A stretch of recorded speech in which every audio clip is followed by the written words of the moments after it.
the children of the night, what music they make. Welcome, my lovelies, to my little crypt in my cottage by the sea. On this stormy evening, I'm going to be sharing the style and life lessons from one of my favourite gothic horror characters, the vampire.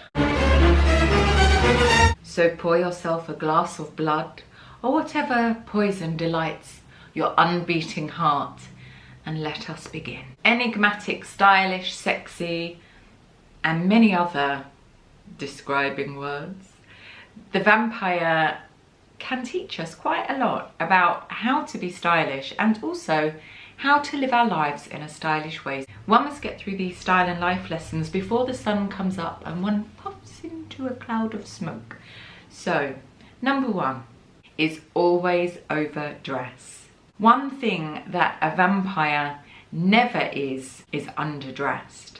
Unless, of course, they're a female buxom vampire, in which case often they are quite scantily clad.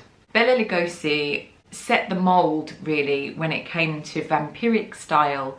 He was a dapper man, a dandy, if you will, and was never seen in anything less than white tie. Whether you are dashing to the shops in the dead of night to replenish your supplies of creepy paper, or you are attending a ball, you need to ham it up in the most decadent, outrageous, over-the-top evening attire that you can possibly find. The vampire is always elegant and brings the drama in the beautiful garments that they wear. After all, they've had hundreds, if not thousands of years to collect a rather fabulous and extensive wardrobe.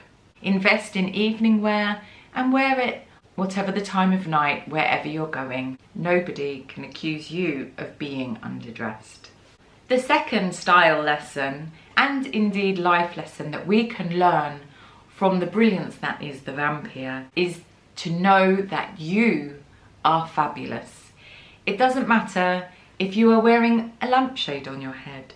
It doesn't matter what room you're standing in, what company you're keeping. You are the embodiment of fabulosity, and nobody can tell you any different.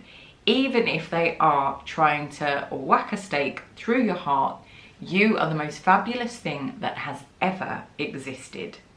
Other people's opinions of you don't hurt your feelings, especially as quite often they are trying to behead you, stake you, gruesomely kill you. You are bringing the fabulosity to the party and you don't care what anybody else thinks. Maybe you could say that Dracula and other incarnations of vampires, I'm thinking, Lestat, of you right now, are a little bit overly narcissistic. Actually, deciding that you are fabulous is not a bad way to go about your day or night. I like to think of those gorgeous, dreamy Lost Boys, the embodiment of rock and roll chic, emulating all the rock and roll bands that have gone before and the granddaddies of them all, the Rolling Stones, who I'm not convinced aren't vampires. I mean, Keith Richards? Has anyone actually seen his reflection in a mirror? Those kooky dudes in What We Do in the Shadows can also teach us a thing or two about the je ne sais quoi of wearing whatever it is you want to. Witch's anus hat, anyone? If you bring the I'm cool attitude with you, it almost doesn't matter. And definitely, most definitely, invest in a cape. You are nothing without a cape. It can be a short one, it can be a long one, it can be embroidered, ornate, vintage, made by yourselves. It could be a sheet. Whatever it is, you need cape action in your life. It's one of the #1 sartorial lessons that the vampire can teach us. Also good for swishing and pretending to be a bat. Bat! My third style and life lesson from the vampire is embrace your age. Now, those of you who spend time with me in my little cottage by the sea know that me and time are not the best of friends.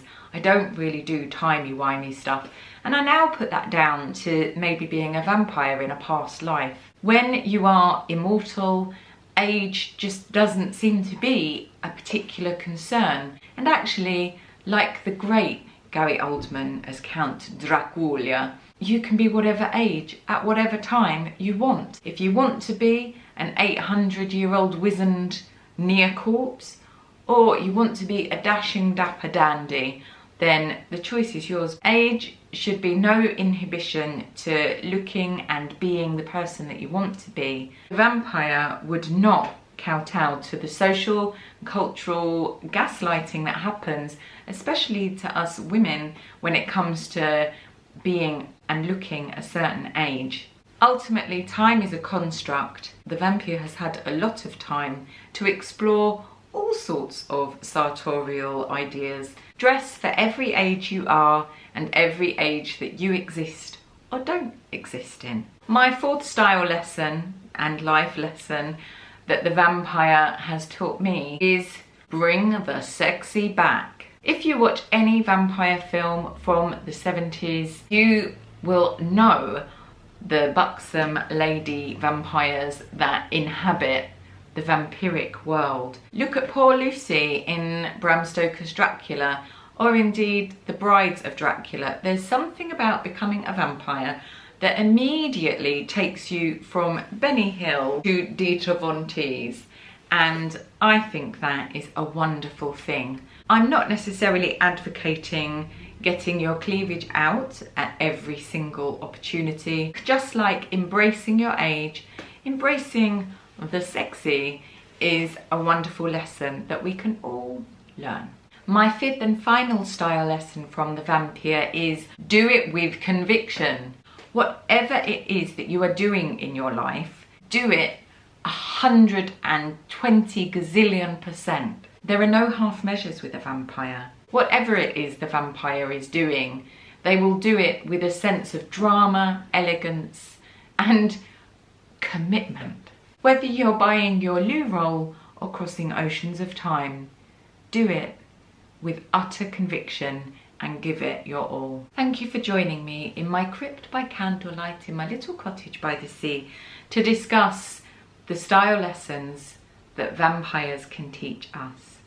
I hope that wherever you are in the world this autumn night, you are keeping safe and warm, and watch out for the things that go bump in the night.